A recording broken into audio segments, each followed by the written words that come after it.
नमस्कार दोस्तों। हरामी कैंडल स्टिक पैटर्न, इसके बारे में आज हम लोग सीखने वाले गाइस। ये दो टाइप के होते हैं।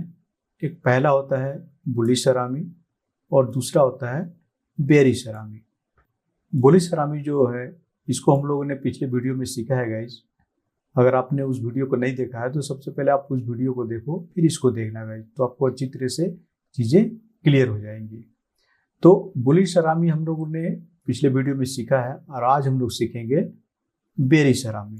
तो चलिए हम लोग बेरिश हरामी के बारे में जानते हैं, वो क्या है, कैसे बनती है, कैसे आइडेंटिफाई करेंगे, बाई और सेल कैसे करेंगे।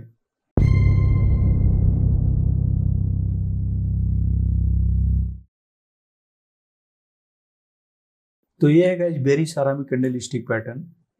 ये भी क्या है, ये भी एक रिवर्सल पैटर्न है। जिस तरह से हमारा बुलिश हरामी था उसी तरह से ये भी एक रिवर्सल पैटर्न है। रिवर्सल का मतलब क्या होता है कि मार्केट अगर अप ट्रेंड में है और एक प्राइस लेवल पे जाके मार्केट यहाँ से नीचे आने लगती है तो क्या हुआ, यहाँ से ये रिवर्स हो गई। उसी तरह से अगर मार्केट डाउन ट्रेंड में है और किसी प्राइस लेवल पे जाके मार्केट यहाँ से अप ट्रेंड में हो जाती है तो ये यहाँ से क्या हो गई, ये रिवर्स हो गई। ठीक है, तो ये दोनों ही बुलिश हरामी और बेरिश हरामी दोनों ही क्या है, रिवर्सल पैटर्न है। ठीक है, ये दो कैंडल को मिला के बनती है गाइस। ये दो कैंडल को मिला के बनती है। जो इसका जो पैटर्न है, जो इसका स्ट्रक्चर है, ये दो कैंडल को मिला के बनती है। बुलिश हरामी भी, अगर आपने नहीं देखा बुलिश हरामी तो पहले आप उस वीडियो को देख लो गाइस। तो इसका स्ट्रक्चर के बारे में अगर हम बात करें तो ये क्या है, फर्स्ट कैंडल जो इसका है वो लार्ज बुलिश कैंडल होती है जो ग्रीन कैंडल की होती है, और ये क्या शो करती है कि मार्केट जो अप ट्रेंड में है वो काफ़ी स्ट्रॉन्ग है। सेकेंड कैंडल क्या होती है, वो छोटी सी रेड कैंडल होती है। स्ट्रक्चर के बारे में और आगे हम इसको डिटेल में बात करेंगे। तो बेरिश हरामी क्या है, एक रिवर्सल पैटर्न है और कहाँ पे बनती है, ये अप ट्रेंड जब मार्केट रहती है, मार्केट जब अप ट्रेंड में रहती है तो एक प्राइस लेवल पे जाके ये यहाँ पे बनती है। मतलब मार्केट जब अप ट्रेंड में रहती है तब ये बनती है। तो इसके स्ट्रक्चर के बारे में हम लोग और भी डिटेल में हम लोग जानते हैं गाइस। तो हम लोग जानते हैं गाइस बेरिश हरामी के बारे में पूरी डिटेल में। तो बेरिश हरामी क्या है, ये कहाँ पे फॉर्म होती है, ये जब मार्केट जब अप ट्रेंड में होती है तो एक प्राइस लेवल पे जाके ये यहाँ पे फॉर्म होती है और यहाँ से मार्केट नीचे चली जाती है। मतलब यहाँ से ये रिवर्स हो जाती है। इसलिए इस पैटर्न को हम लोग क्या बोलते हैं, रिवर्सल पैटर्न बोलते हैं। तो इसका स्ट्रक्चर क्या है, इसका स्ट्रक्चर जो ये दो कैंडल को मिलाकर पहली बार बनती है। ठीक है ना।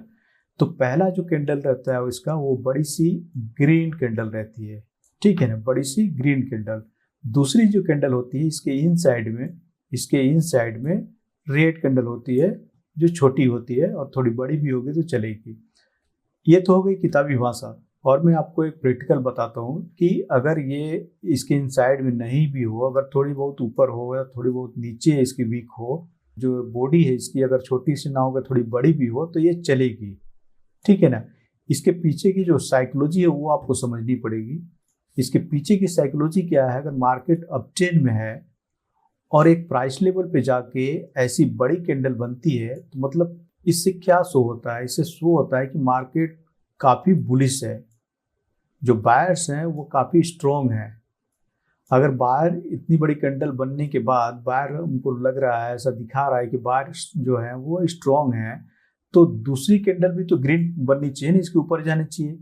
लेकिन ये जो रेड कैंडल बनी, इससे ये शो होता है कि जो बायर्स का जो पावर थी, जो स्ट्रेंथ थी, वो क्या हो गई, अब नहीं रही। अब सेलर ने यहाँ से सेलिंग शुरू कर दी है। तो ये इसके इनसाइड में ना हो के थोड़ी नीचे भी इसकी वीक रहे, ये छोटी सी ना हो के थोड़ी बड़ी सी बॉडी इसकी रहे, तो ऐसा कुछ नहीं है। बस आपको इसकी साइकोलॉजी को समझना है, इसके पीछे की साइकोलॉजी को समझना बहुत ही जरूरी है। क्योंकि मैं बता रहा हूँ कि मार्केट जब अप ट्रेंड में है, ठीक है ना, मार्केट जब अप ट्रेंड में है और यहाँ पे इतनी बड़ी कैंडल जब बन रही है तो अगला कैंडल भी तो ग्रीन बननी चाहिए ना। क्यों नहीं बनी? नहीं बनने का रीजन यही है कि अब यहाँ से इस प्राइस लेवल से जो हमारा सेलर थे वो क्या हो गया, अब सेलिंग शुरू कर दिए।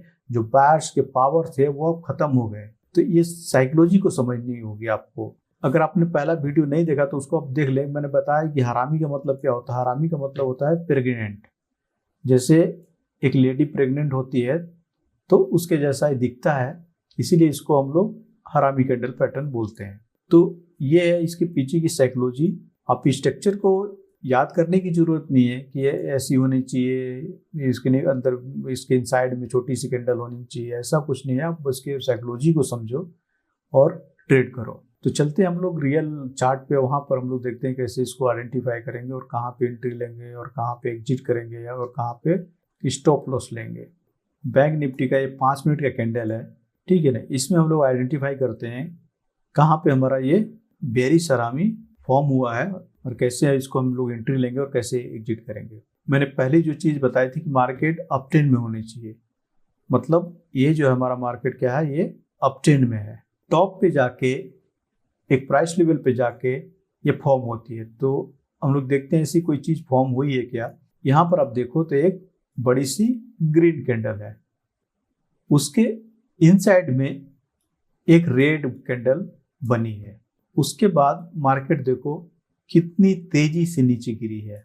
आप देख सकते हो मार्केट कितनी तेजी से नीचे गिरी है। हमने जितना भी चीजें इसके स्ट्रक्चर के बारे में बताया था, सारा कुछ इसमें फुलफिल हो रहा है। पहली कैंडल ग्रीन होनी चाहिए बड़ी सी, दूसरी जो कैंडल है उसके इनसाइड में होनी चाहिए, थोड़ा बहुत ऊपर नीचे होगा तो चलेगी, और वो रेड होनी चाहिए। ये जरूरी है कि ये रेड होनी चाहिए और ये जरूरी है कि ये ग्रीन होनी चाहिए, ये जरूरी है। तो हम लोग इसमें क्या करेंगे, कंफर्मेशन के बाद ही एंट्री करेंगे गाइस। कैसा कंफर्मेशन, हमने देख लिया कि हमारा ये जो 2 कैंडल है ये हमारा क्या है, बेयरिश हरामी है। ये जो कैंडल बनने के बाद दूसरी कैंडल जो है ये हमारा क्या है, इसका लो है। ये जो ग्रीन कैंडल का ये क्या है, लो है, और ये क्या है ऊपर वाली ये हाई है। जब तक दूसरी कैंडल रेड ना बने और इसके जो लो है उसको ब्रेक करके क्लोज ना हो, तब तक एंट्री नहीं लेनी है गाइस। समझ में आई। मतलब इसका जो लो है ये हमारा लो है, जब तक इस लो को एक रेड कैंडल नीचे आके क्लोज नहीं कर देगी तब तक इसमें एंट्री नहीं लेनी है। क्लोज कर देगी उसके बाद हमें यहाँ पे एंट्री लेनी है। स्टॉप लॉस अगर बहुत ज़्यादा बड़ी है कैंडल तो आप इसी के ऊपर ले लो, यहाँ पे स्टॉप लॉस ले लो।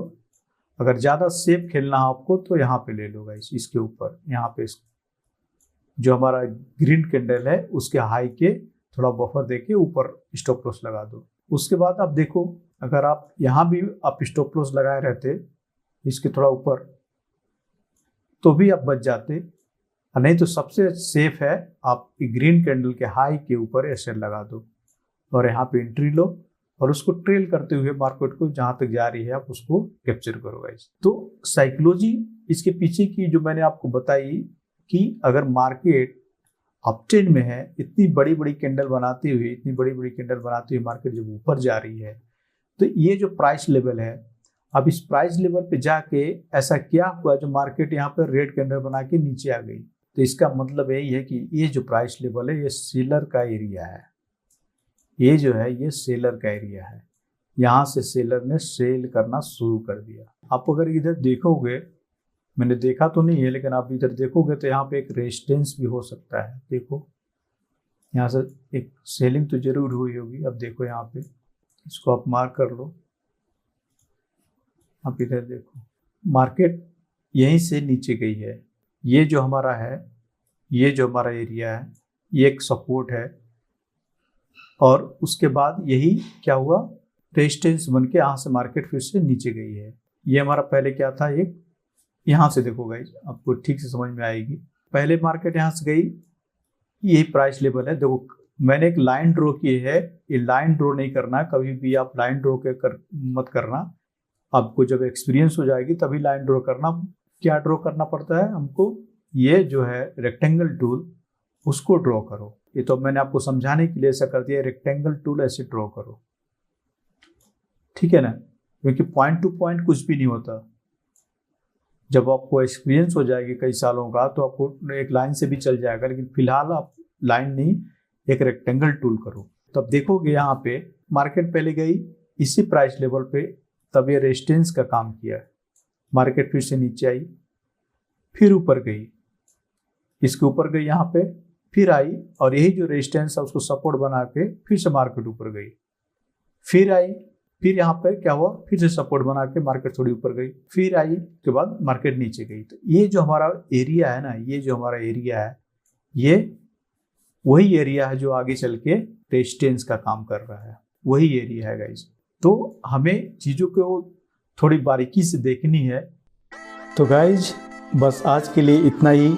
अगर आपको वीडियो पसंद आई हो तो लाइक, शेयर और सब्सक्राइब करना ना भूलें। मिलते हैं नेक्स्ट वीडियो में। Keep learning, keep growing. Thank you for watching.